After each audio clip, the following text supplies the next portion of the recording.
जो मैं आपको बता रहा था, इस पूरे अभियान आंदोलन में 29 तारीख को मेरे भरोसे पर जब छात्र यहां जुटे, जब मैंने उनको आश्वस्त किया था कि चाहे कुछ भी हो जाए, जब तक प्रशांत किशोर खड़े हैं, हमारे रहते हुए पुलिस बर्बरता नहीं करेगी, आप पर लाठी नहीं चलाएगी। 29 तारीख को पहली बार प्रशासन ने उस भरोसे को तोड़ा, क्योंकि मेरे हट जाने के बाद, इस जगह से जाने के बाद बच्चों पर फिर से लाठी चली। उसके बाद से जैसा आपको मालूम है, 2 तारीख से हमने आमरण अनशन शुरू किया है और उस दौरान सरकार की ओर से कुछ पहल भी हुई। माननीय राज्यपाल महोदय भी बच्चों से मिले, मुख्य सचिव भी मिले, लेकिन अभी तक कुछ उसमें सरकार की ओर से इस मुद्दे का समाधान निकालने के लिए कोई प्रयास नहीं किया गया है।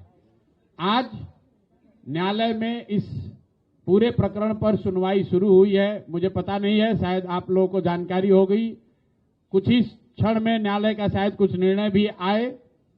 हम लोग आशा और विश्वास रखते हैं कि छात्रों को कम से कम न्यायालय से न्याय मिलेगा। लेकिन इस अनशन के दौरान 5वें 6वें दिन जो गांधी मैदान में हुआ, वो मीडिया और बिहार के लोगों के सामने है। तो 4-5 दिन सोचने समझने के बाद अब हम लोगों ने ये तय किया है कि सिर्फ अब छात्रों की लड़ाई लड़ने से बात नहीं बनेगी। कहीं न कहीं बिहार में गांधी जी के बताए हुए रास्ते को लेकर आगे चलने की जरूरत है। समाज में लोगों को जगाने समझाने की जरूरत है। इसलिए आज से यहां से जनसुराज के साथियों के साथ, अपने छात्र मित्रों के साथ हम लोग इस सत्याग्रह की शुरुआत कर रहे हैं, जिसमें अब मैं गांधी मैदान से तो पुलिस ने उठा दिया, लेकिन अब मैं जहां रहता हूं उसको छोड़कर इसी आश्रम में जो आप ये व्यवस्था देख रहे हैं, जो अभी बनने की प्रक्रिया में है, अब यहीं पर रहेंगे और यहीं से जनसुराज का सारा कार्यक्रम चलाया जाएगा।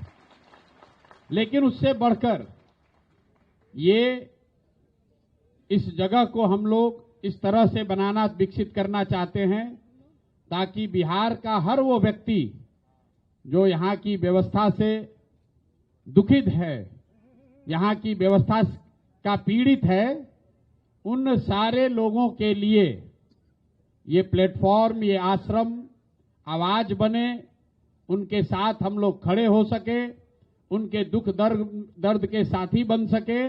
इस संकल्प से मैं इस आश्रम की, जिसका नाम हम लोगों ने बिहार सत्याग्रह आश्रम दिया है, ताकि बिहार के समाज के हर उस वर्ग को जिसके साथ जाति हुई है, जिसके साथ व्यवस्था ने गलती करी है, वो यहां आ सके और इस व्यवस्था के तहत जुड़कर अपनी बात को मजबूती से रख सके, बिना ये डरे हुए कि पुलिस वाले आकर उन पर लाठी चलाएंगे, बिना इस बात से डरे हुए कि सत्ता के लोग उनको डराएंगे, धमकाएंगे। ये आश्रम इस बात का भी एक प्रतीक बनना चाहिए कि शांतिपूर्ण तरीके से बिहार में जो एक व्यवस्था बना दी है सरकार ने, कि जिसको भी व्यवस्था से कोई शिकायत है, कोई आवाज लगाता है, तो सरकार उसको उपद्रवी बताती है। सरकार उसको लॉ एंड ऑर्डर का मुद्दा बनाकर उन पर लाठी चलाती है। तो इस आश्रम को इसीलिए बजाबता सरकार से परमिशन लेकर, जिन साथियों का ये जमीन, जो लोग अपना होने का दावा करते हैं, उनको पैसा रेंट देकर, सरकारी रेंट देकर ये व्यवस्था मैंने बनाना शुरू किया है, ताकि बिहार का कोई भी समाज का वो वर्ग जो अपने आप को दुखी फील कर रहा है, अकेला फील कर रहा है, वो यहां आए, अपनी आवाज रखे, इस विश्वास से रखे कि जनसुराज, प्रशांत किशोर और हम सब युवाओं की ताकत और आवाज आपके साथ है। आपको व्यवस्था से डरने की जरूरत नहीं है, व्यवस्था में गलती और जाति करने वालों से डरने की जरूरत नहीं है। इस आश्रम को शुरू करने के पीछे एक संकल्प ये है कि आने वाले 8 हफ्तों में बिहार से 1 लाख युवाओं को, इसको याद रखिए, 1 लाख युवाओं को इस आश्रम में लाकर सत्याग्रह की ताकत और उसके द्वारा बिहार के समाज की चेतना को पुनर्जीवित करने के लिए ऐसे 1 लाख छात्रों को, युवाओं को यहां से प्रशिक्षित करेंगे ताकि वो जाएं और बिहार की समाज को जगाएं, उनको बताएं, समझाएं कि मेरे भाई, जातीय और धार्मिक उन्माद में पड़कर जब तक वोट देते रहोगे तब तक इसी तरह की असंवेदनशील व्यवस्था को आपको झेलना पड़ेगा। एक बार अपने और अपने बच्चों के भविष्य के लिए, उनके अच्छी शिक्षा के लिए, उनके रोजगार के लिए, बिहार में पलायन बंद हो उसके लिए, किसानों की समृद्धि हो इसके लिए, महिलाओं को रोजगार मिले इसके लिए, इन संकल्पों के साथ ये रास्ता युवाओं को मिले कि सत्याग्रह के जरिए इन संकल्पों को कैसे पूरा किया जा सकता है। इसी उद्देश्य से अगले 8 हफ्ते कम से कम इस आश्रम में रहेंगे, परमानेंट रहेंगे और यहीं से उन युवाओं के साथ मिलकर उनको प्रशिक्षित करके पूरे बिहार के समाज को जगाने समझाने का प्रयास किया जाएगा।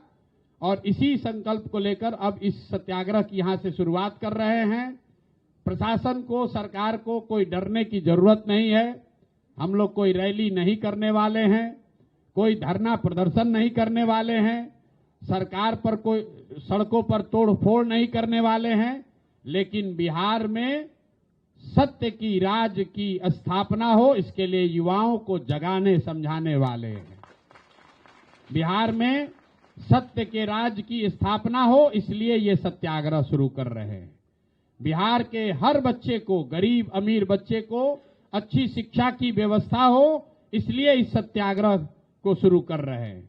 बिहार के लोकतंत्र को लाठी तंत्र बना देने वाले व्यवस्था के खिलाफ डरे हुए लोग हिम्मत करके खड़ा हो सके इसलिए इस सत्याग्रह की शुरुआत कर रहे हैं। बिहार का हर किसान हरियाणा पंजाब के किसान के तरह धनी और समृद्ध बन सके इसलिए इस सत्याग्रह की शुरुआत कर रहे हैं। बिहार में धरना प्रदर्शन करने वाले लोग, अपनी आवाज उठाने वाले लोग सरकार द्वारा नियंत्रित गर्दनी बाग के किसी एक कोने में बैठकर अपनी आवाज न उठाए, गंगा के किनारे वो बड़ी इस व्यवस्था से खड़े होकर आवाज उठाएं, इसलिए इस व्यवस्था को बना रहे हैं। इसी आश्रम में उन छात्रों के लिए भी व्यवस्था बनाई जाएगी जो गंगा के किनारे पढ़ने के लिए मजबूर हैं, जिनके लिए कहीं पढ़ने की सुविधा नहीं है। वो छात्र यहाँ आ सकते हैं, अपना प्रशिक्षण का काम पूरा कर सकते हैं, इस व्यवस्था को इस्तेमाल कर सकते हैं। आने वाले समय में यहाँ कम से कम 5000 लोगों के रहने, उनके प्रशिक्षण की व्यवस्था आपको देखने को मिलेगी। इसी संकल्प के साथ हम लोग शुरुआत कर रहे हैं। अभी कोर्ट का निर्णय आएगा तो शायद आपके और उससे जुड़े हुए कुछ सवाल भी होंगे। आप में से कुछ लोग ये भी शायद पूछना चाह रहे होंगे कि आज आप अनशन क्यों खत्म कर रहे हैं। मैंने अपने से आज का दिन तय नहीं किया था, लेकिन ऊपर वाले की आप बनाई हुई जो व्यवस्था है वो देखिए। आज ही न्यायालय में इस केस की सुनवाई शुरू हुई है और संजोग ऐसा बना है कि आज मैं अनशन को भी खत्म कर रहा हूं और यहां से बिहार में सत्य के राज की स्थापना के लिए सत्याग्रह की शुरुआत कर रहे हैं। और आप सबका आशीर्वाद, आपके गुड विशेष की जरूरत है। बहुत बहुत धन्यवाद।